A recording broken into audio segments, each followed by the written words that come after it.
Hey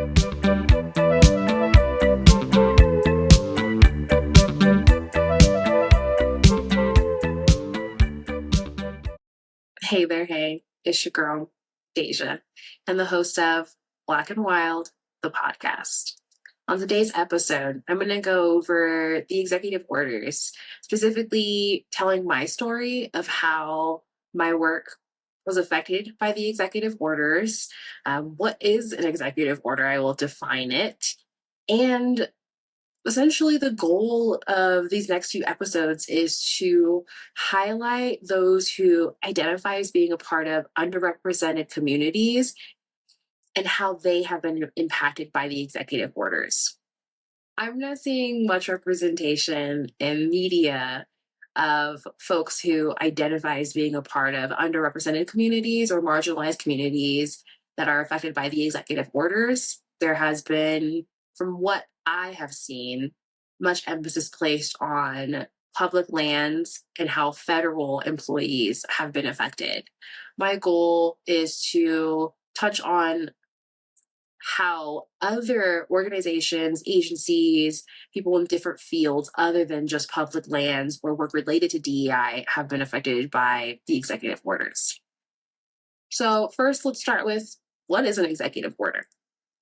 According to the American Bar Association, an executive order is a signed, written, and published directive from the President of the United States that manages operations of the federal government. So, an executive order is not legislation. It does not need approval from Congress, and it also cannot be overturned by Congress. Only a sitting U.S. president can overturn an existing executive order by issuing another executive order to counter the previous one. It is different than a proclamation or an administrative order. So if you'd like more information on executive orders in general or what executive orders have been passed thus far by this current administration in 2025, all the way back to our first president, George Washington, you can refer to the Federal Register, and it is essentially a daily journal of the federal government to inform the public of any processes that are being implemented. And so I will provide some links to 3 different areas or locations on where you can access a list of executive orders, as I mentioned, dating back to our first president. So how does this all affect me? Well, for those who maybe have not listened to the first episode or maybe do not recall what my first episode entailed, I covered a little bit about my background and currently, or at least what I had been up to at that moment during the recording of that episode. And so essentially, let's run it back almost 2 months ago to January 20th, 2025, the day of Trump's inauguration. There were 2 executive orders that went into effect that day that ultimately affected my work and led to me being laid off. I was working for American Conservation Experience, also referred to as ACE, and I'd been there, it would have been 2 years on March 27th. That would have culminated in the anniversary of me working for ACE for a total of 2 years.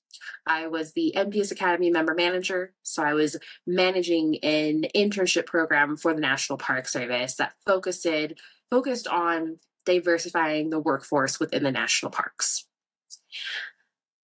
So the first executive order that directly impacted my work was the Executive Order 14151. The title of that order is Ending Radical and Wasteful Government DEI Programs and Preferencing.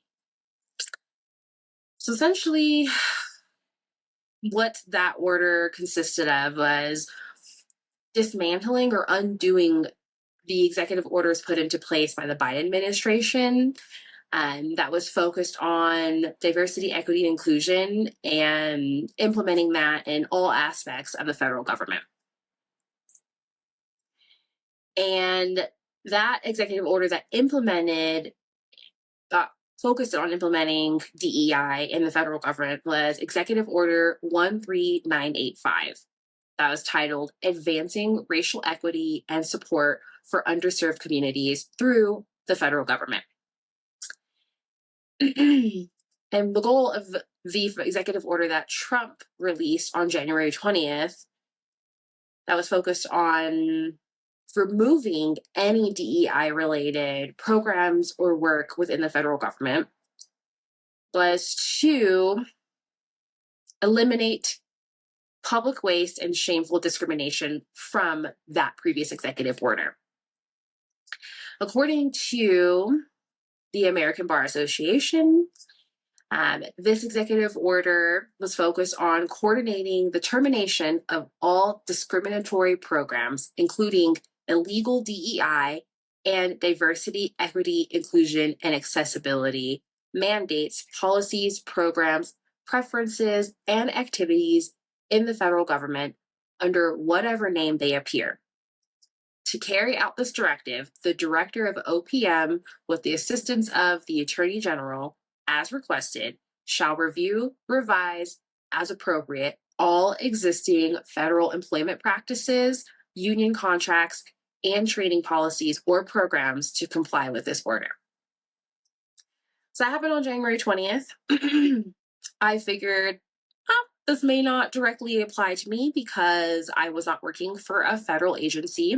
I was working for a nonprofit organization that was essentially federally adjacent. However, ACE does receive the majority of its funding to do its work from federal agencies. So on January 23rd, I found out that my program was being paused, essentially put on hold. At that time, I was in the middle of hiring for the 2025 cohort. I was in the process of planning for a week-long orientation to the program and the National Park Service that was going to be held in Grand Teton National Park. All of that was put on hold. All of the work that I had put into the planning for the 2025 cohort and the program for that year paused. And so from there was definitely some uncertainty on whether or not I was going to still have a job. I didn't know what would happen to my work if the program was to be removed altogether due to the history of the program and its goals and mission. And so ultimately, if my program was canceled, that would mean my position would be eliminated because it would cease to exist. And from then, on February 7th, I found out the program was paused indefinitely, and so that there would not be a 2025 cohort for the NPS Academy. And within a few days, I was laid off on February 11th. So within less than a month, these executive orders impacted the program that not only I had participated in, but had been such a big part of my life personally and professionally for over 4 years. The ultimate reason that the program was paused indefinitely, and that choice was made on part of the National Park Service, was due to the other executive order that came out on January 20th. And that executive order was 14158. The executive order is titled Establishing and Implementing the President's Department of Government Efficiency. Essentially, what happened from the fallout from that executive order was a hiring freeze on all federal positions. And so, the program was going to have to change regardless, because in order for the program to continue, we had to remove anything related to DEI in regards to the program. Second, the other concern for the program was that we wouldn't be able to provide support to the participants of the program due to the lack of staffing within the National Park Service. For those who are not aware, much of the volunteers, interns, and entry-level staff of the Park Service or the national parks are managed by seasonal staff, seasonal management, people who are in mid-level positions. Essentially, all positions that were paused or the positions that were terminated. A lot of those positions were also the offers for those positions were rescinded. And so by February 7th, there was big uncertainty as far as what the national parks would even look like in summer of 2025. And ultimately, we decided, as far as the leadership team goes, myself and other NPS staff, it was decided that for the benefit of the program and for the participants, it was better to not go through with that program for this year. So, as I mentioned a moment ago, that essentially meant that my position was eliminated and no longer it ceased to exist. If there's no NPS Academy, there's no NPS Academy member manager that's needed at ACE. And so the decision was made to essentially let me go. I was also told that I could have possibly stayed on if there had been enough work to keep me. In the last year, ACE had grown exponentially, and with all of the freezes on federal hiring, and then also there was a review on all programs. So any internships, any grants or funding from the federal government was all being reviewed. And so because of that, there was a hold on any funding that was going into place for essentially from anything going into place after January 20th, essentially was being on hold if it wasn't already agreed upon or accepted funding prior to that date. And that also affected my work as well, because that meant that there was an uncertainty of whether or not ACE was going to need all the staff that they had. They essentially survive off of receiving those funds.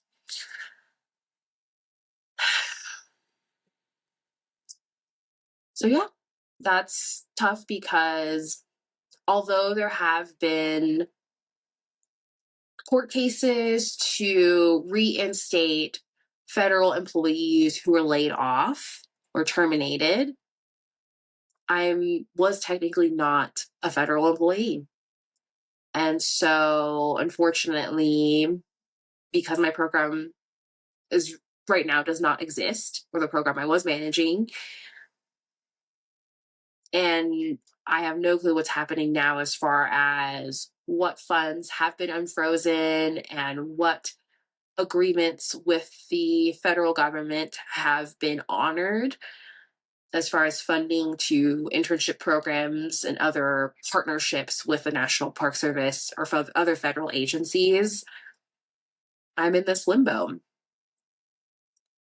it's really tough because I found there's been a lot of confusion from friends and family as far as how exactly the executive orders affected me and my work and the after effects from that. So I just wanted to come on and share a little bit of my story in hopes that someone else will also feel seen and heard, in case somebody else can relate to my situation.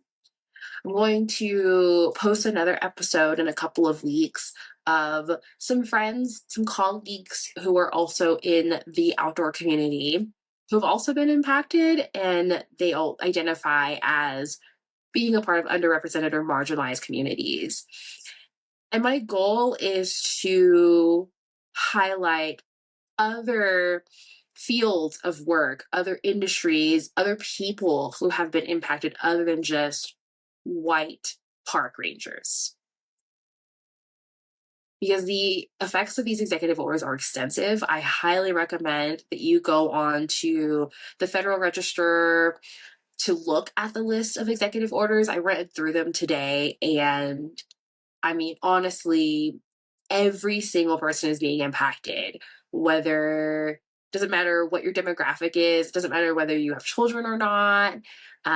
Everyone is being impacted in some capacity. So do your research, make sure you're not just listening to whatever news outlets that you are following. Don't just listen to your friends or family that you trust on social media because you don't know where they're getting their information from. So I highly recommend doing your own research. As I mentioned, I'm going to link some links below on where you can access federal or executive orders and read through them for yourself.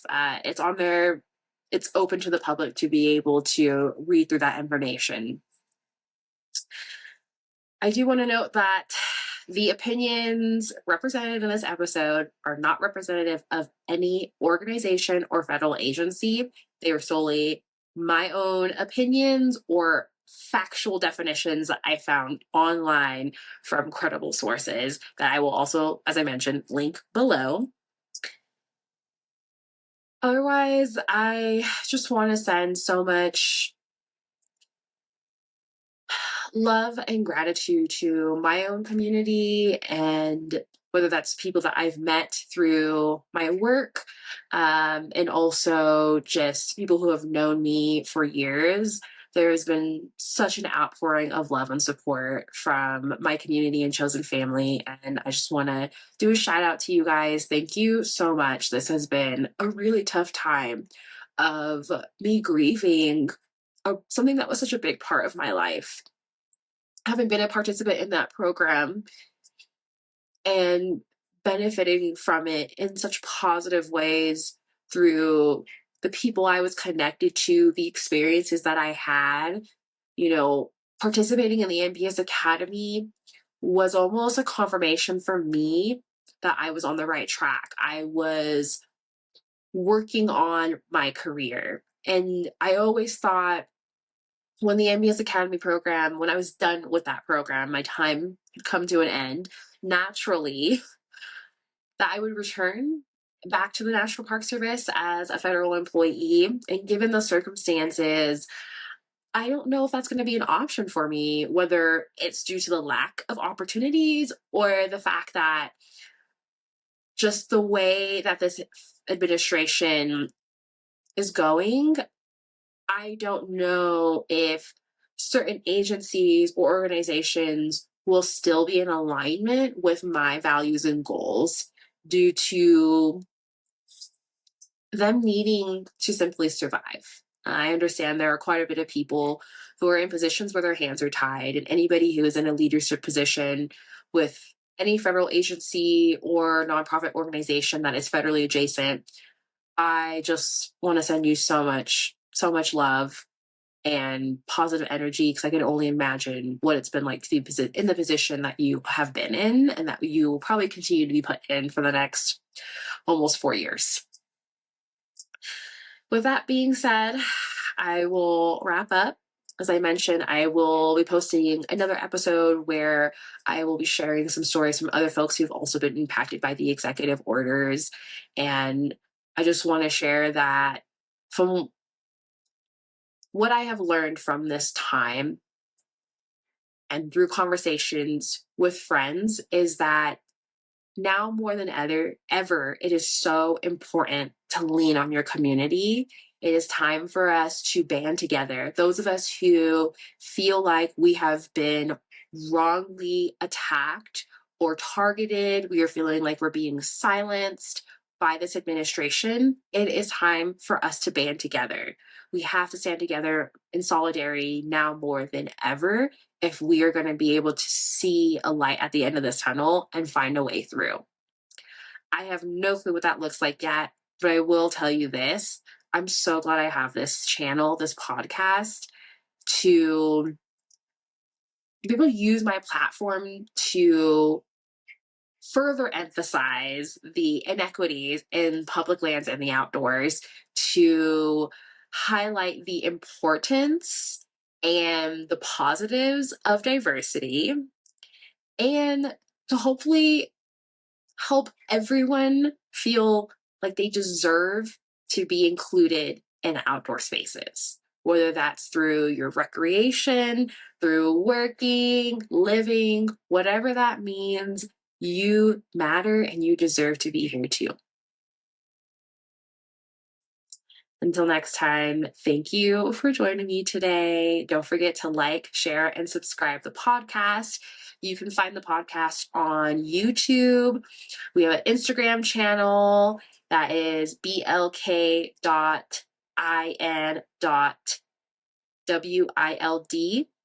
Black and Wild on Instagram. You can also find the podcast on Amazon, Apple, and almost anywhere you can listen to podcasts. You can find the podcast now. Remember, this podcast will post new episodes bi-weekly. I apologize, this one is a day late, but I appreciate your patience. And if you have any ideas or suggestions as far as what topics you'd like to hear on the podcast or guests you'd like me to include, please feel free to send an email to blk.in.wild@gmail.com. Until next time, see ya.